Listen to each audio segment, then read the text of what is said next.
In this video, we'll demonstrate how to manually level the bed on your X400 3D printer. This is a prerequisite to the assisted manual bed leveling, which is covered in the next video in the series. The only tools required are a standard sheet of paper, or a feeler gauge.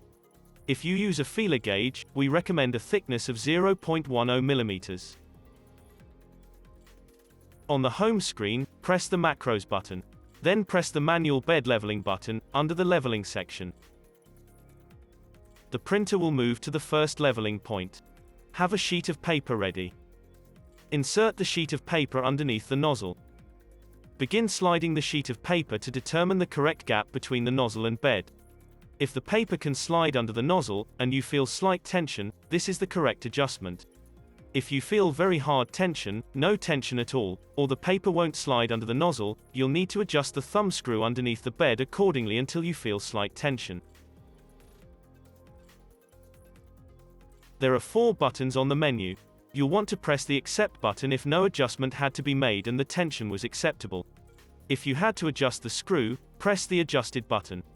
The head will move to the next leveling point. The printer will return to adjusted points, so you can test them again. Accepted points will be skipped. Once all of the points have been accepted, the leveling process will be complete. If you find yourself having to press the Adjusted button after 2 or 3 passes on a leveling point, you are being too picky about the tension on the paper. If you feel any slight tension, or can see that there is barely any light passing through the gap between the paper and nozzle, go ahead and press the Accept button. I want to make it very clear that it does not have to be perfect. The manual bed leveling process is designed to get the bed level, within human error. The assisted manual bed leveling wizard will guide you through a more fine-grained bed leveling process in the next video. Once all the points have been accepted by you, the leveling process is completed. Press the Finished button to exit the manual bed leveling wizard. In the next video, we'll show you how to use the assisted manual bed leveling wizard to get the bed nearly perfectly level.